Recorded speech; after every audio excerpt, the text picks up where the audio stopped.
You fucking almost smashed me glass. It's Terry Mooney here, and Bernie's back. Can you believe it? What a hiatus. It's got to be at least 6 months. But it's rather poignant. What's this song that's playing? Everybody wants to rule the world. And no one else at this table's anywhere near capable of doing that. It's actually too late because I already rule the world. It's a bad luck.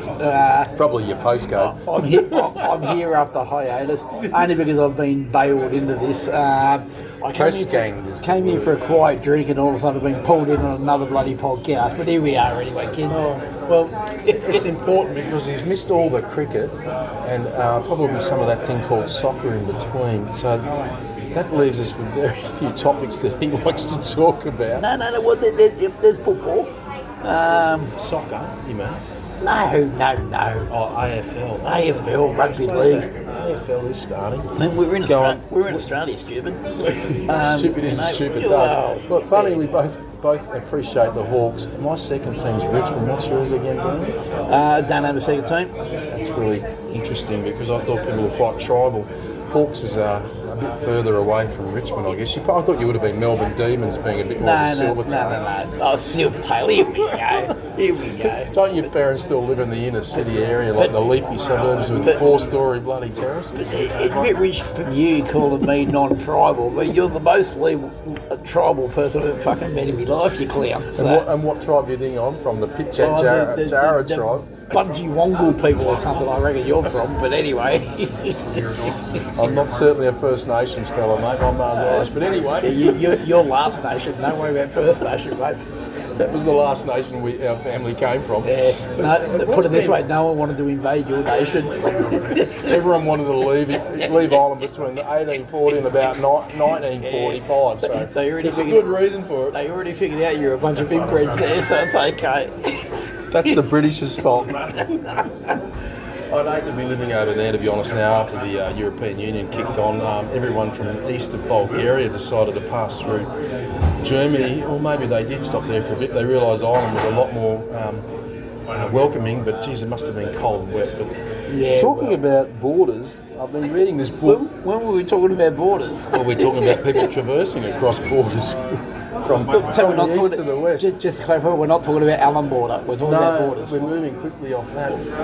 That was the cricket season. But I'm reading this book called Understanding or Knowing About the 47 Borders in the World. It's a really interesting book.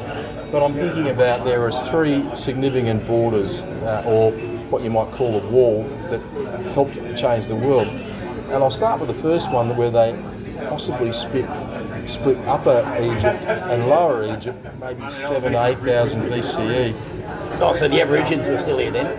No, we're talking about in Egypt. Yeah, but the Aborigines were around 7,000 or 8,000 years ago. Oh, it's possible. They don't know. And that's why we say possibly. That's what the author said. But I couldn't understand why then, if they put that border in, which was not a physical one, it was I've crossed the border because it's tribal. They knew the other side, that tribe didn't quite look like my tribe. Well, I think you make a very valid point there for what you say.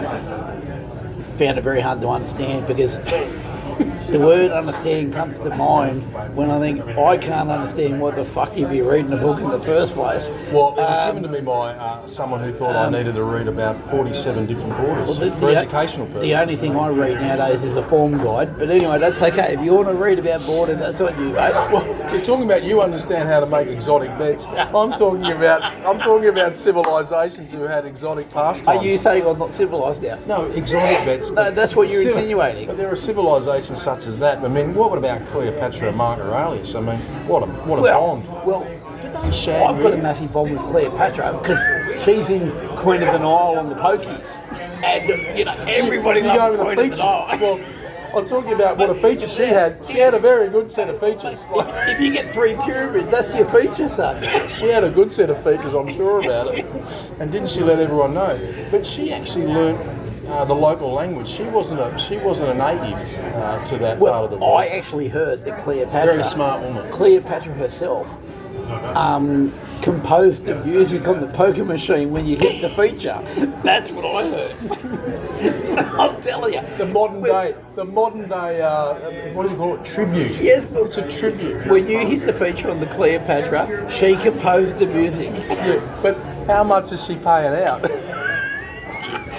How much did she put out or pay out? I don't know. It depends on where you come from.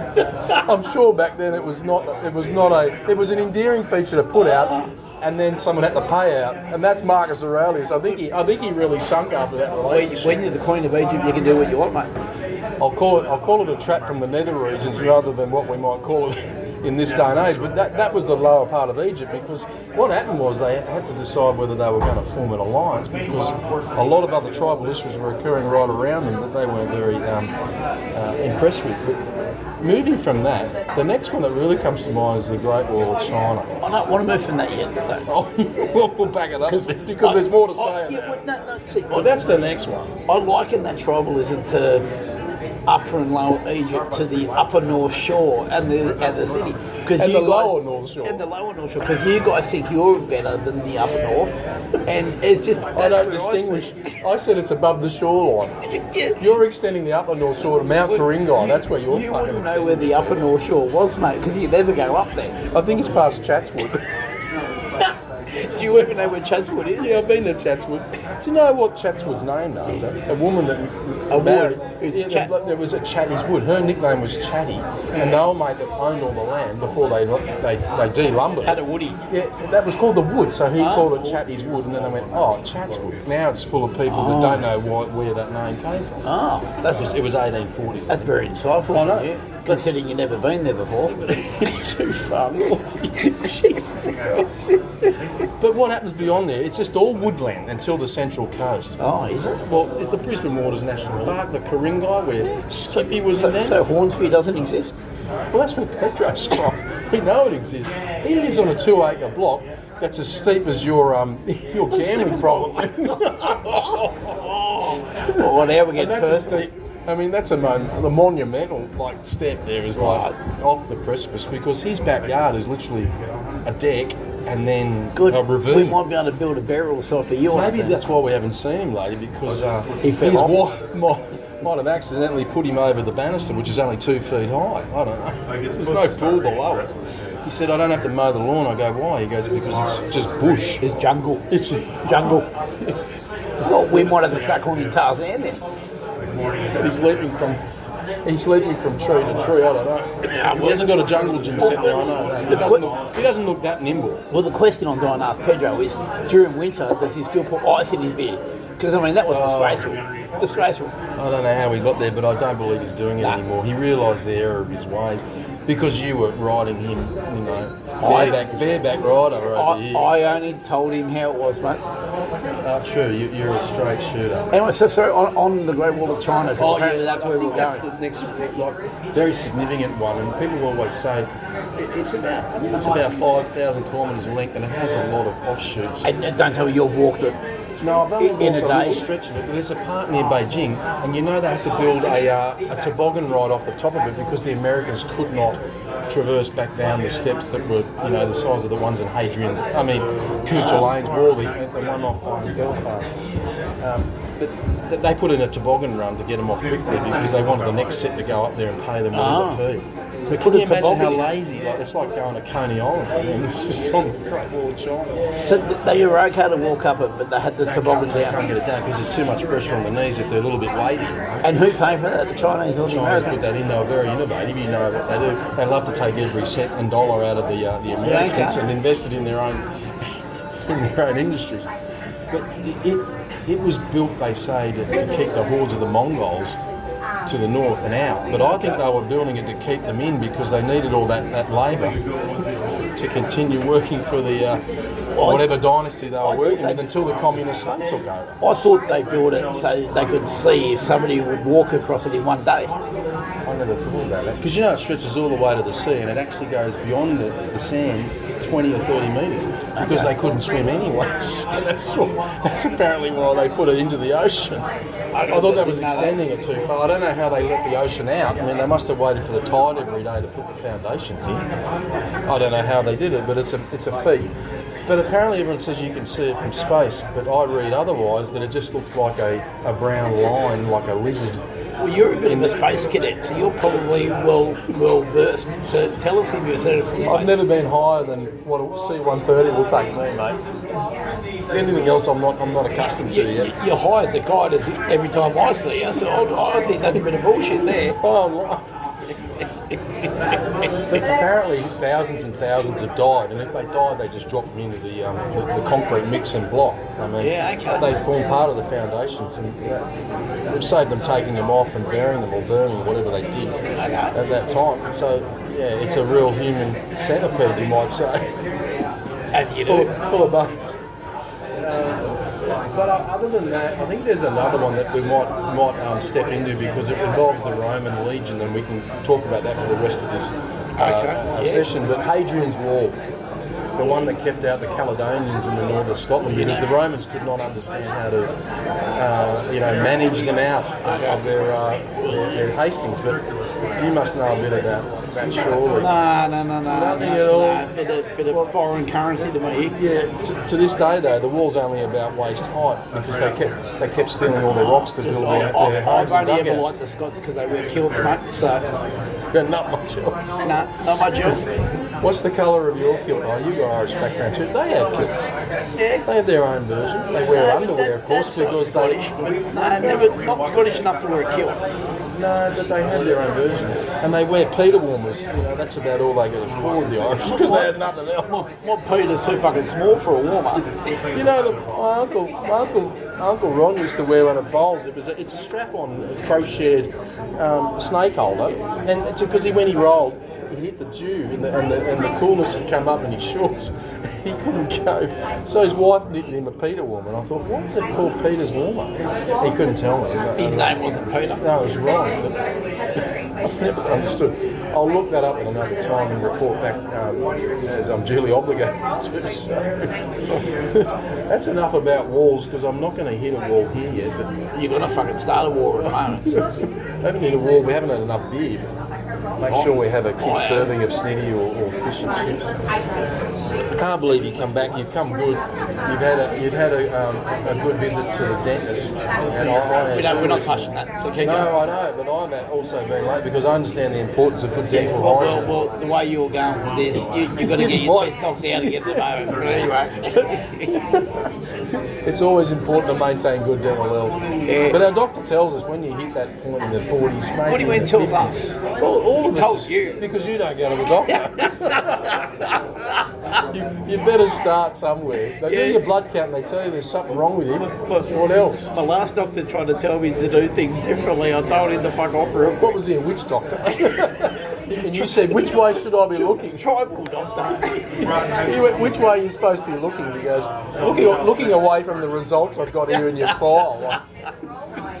Oh, that's called the Denial. That's that river that's in Egypt, actually. The River Denial. I got scared when he pulled out the thermometer and opened my mouth and he goes, this thermometer doesn't go in your mouth, mate. I've already sent it the other way. What would they ever do that for? What temperature do they need to gauge? For that? What reason? Apparently they were checking if there was a bun in the oven or not. I don't know what was going on there. You've got something clogged up in the oven. You're basting. It's probably trying to baste something. I don't know.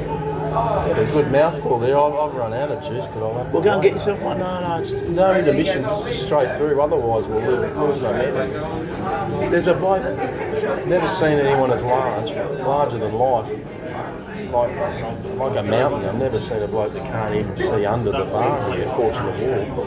Have you? Well, yeah, I have. In here, though? Yeah, my nephew's that tall. Is he? Not as big. Not as big as in wide, but he visited recently, and you got him into a bit of strife, I understand. Newly-wed bloke with a wife who's carrying. What did you do to him? So well, you're Well, he did it to himself. He did it to himself. That's right, and I don't. You suggested it, and he followed suit. Well, I'm just sure. because his wife told him that she didn't want to go anywhere doesn't mean he needs to listen to That's us. true. He's a So grown I man. was teaching him a very vital life lesson in that the wife is never right, and just do what you want to anyway. Until she really is, and then she says, "That's okay. Stay out. Do whatever. Do whatever you Just like." Until the point she threatens to leave you and take half your money, then you do what you want. Right up until that point, isn't that a precipice? Like once you drop off it, it's like cirrhosis. No. Once you're off it, you never come back. Because they start threatening to leave you, and that's all they do, they threaten. So you just say to them, In your humble no, experience, you just say to them, I promise I'll do better, darling. And that's all they want to hear. I'll do better. That's all they want to hear. So on average, a month, how often do you use that expression? That I'll do better. Yeah, No, I stopped using that expression a long time ago, Max. that's what I mean. Do as I say, Yes. not as I do. See, you're using a very bad example of how Ben should treat women with me. So early on. Yes. Yeah, I agree. But he is in his 30s, right? He's in not his going to change, really. But if you use me for an example, right? I'm the worst example of anybody about what you should do to your wife. Yeah, my wife still stays with me. I've got nothing going for me, but she still stays with me. So maybe I'm a prime example. I mean, the Uma, you can't tell me you don't have enough lines stocked up under your short sleeves there to be able to tell us something that's amusing, at least daily. Yeah, no. You've got your dogs. You've got the fur babies. That's common ground there. It's a bit harsh when the dogs are more intelligent than me. But that's besides the point. What sort of dogs are they? The hounds of Baskerville? Oh, they've all got a bit of poodle in them. If they've got a bit of poodle in them, Bit of poodle. yeah, that's guaranteed. Bit They're of a smart dog. Gun dogs, originally. But I think if there was a schism there, it'd be hard to break up the hounds, wouldn't it? They go as a pair. Not like children. If there's two of them, they go as a pair. I'd rather break up with the wife than break up the house. But anyway. It's a complication that you don't ever have to face. But Maybe one day. Maybe when she dies. tell me recently you went to this funeral. It might have been a little while back. Yeah. It was your auntie's funeral. We're going to move on to that because this is thematic at the moment. Because you're about to go to another one, but this one is too much for me. I've never seen anything like it. This is proof, folks, that young stupid here next to me actually never listens to me because it was my nana's funeral, not my auntie's. The auntie's the one coming. Pardon me. Correct. And so, oh mate, there's a few of us knockabout blokes, cousins, brothers, etc. Yeah, funerals are never easy for the best of us, and so we decided to go and have a little drinky poo before the funeral this Trying to time. load up to dull the emotion. Yeah, we were probably half a dozen stubbies each deep, and rock up to the funeral. And it was back in the day when you used to go to a funeral and everybody would go to the cemetery to watch the plot being lowered, or watch the casket being lowered into the plot. Yeah. And Lose the plot, basically. this one was down in, well, we'd lost the plot, all right. In another And, manner. so it was wet in Melbourne this day, as it invariably is at that time of the year. It was winter. And of course, one of my cousins, he's not a small boy, but he's not massive, but and he's correct weight. He's standing on the pile of dirt that you got to dig out to get the plot ready. And been half a dozen or more drinks deep already, and they're about to start lowering the casket, and he falls into the plot. Does he go arse in or head in? No, legs first, because you just sort of slid, slip he and slid kick off. going. It was like a landslide. And my family are very serious at the best of times, but about 10 or 15 of us just absolutely lost it, and it was The ones that are funniest preloaded, no thing. doubt. And I reckon it took another 6 months for my dad to ever say another word to me. But And they were dark as the clouds that were above you and around you. so we got reminiscing. Funerals can be very, very tough.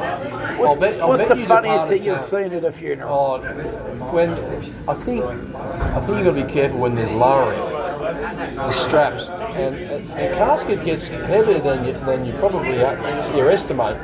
And the first time I carried one, everyone said we're putting it up on our shoulders. I said, is that a very good idea? Just from the church to the hearse, it's like there is a trolley that helps you do that in these day and age. It has been for some time, and everyone went, "Oh yeah, I'm a lot older than you, and I don't think I can even lift it off the trolley." Off the trolley, and I went, "Excellent." So, and the ushers there said, "Yeah, it's an OH&S issue for us."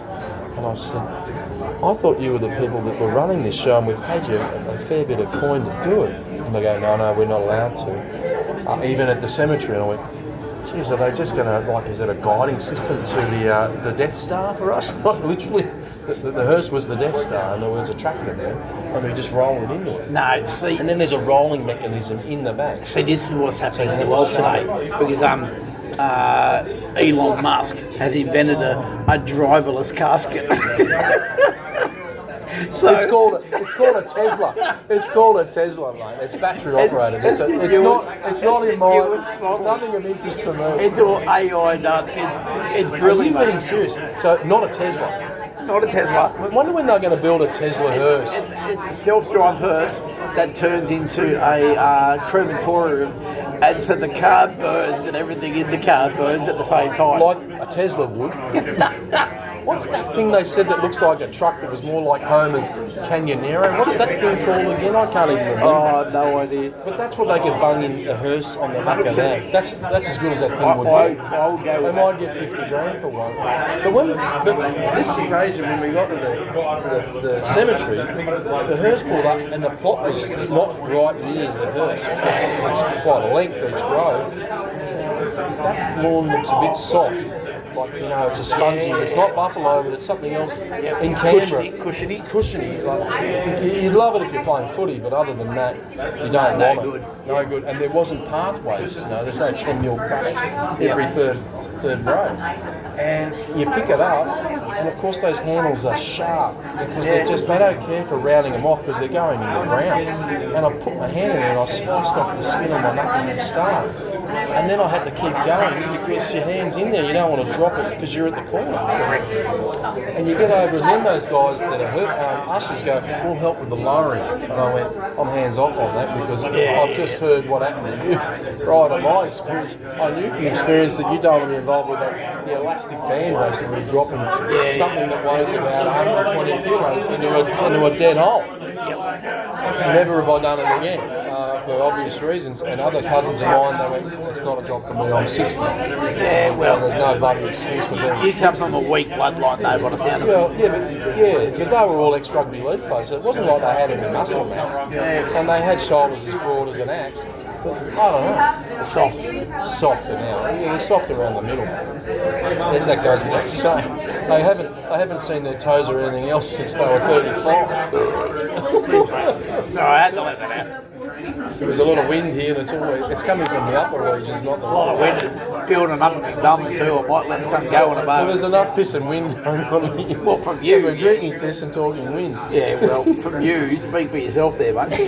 Have you enjoyed coming back to No, but into you're the here. Fortune Award?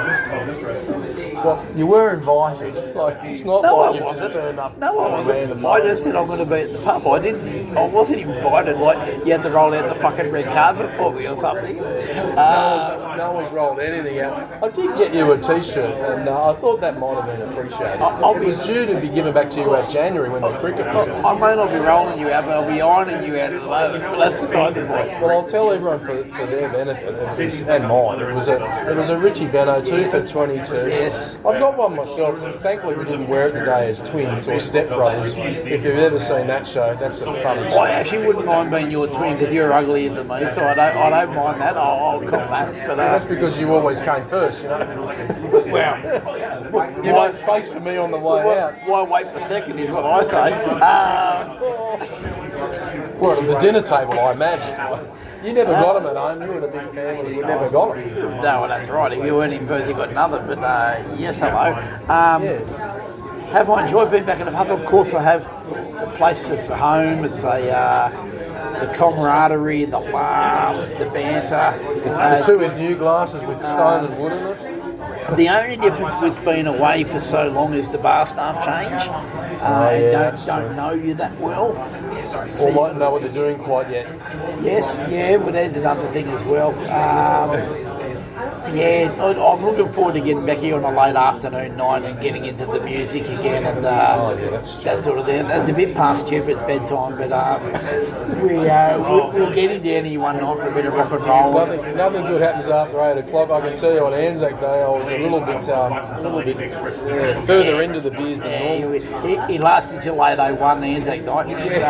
Just on time. And I caught the train the wrong direction and I got off at Town Hall and then I realised I've got to go to another platform, which wasn't down, I think it was up, but I went down and up and around again to the platform that was correct. And then I got off the stop later than I should have, and then I don't sort of realise, I think the beer carpet kicked in and got me home safely.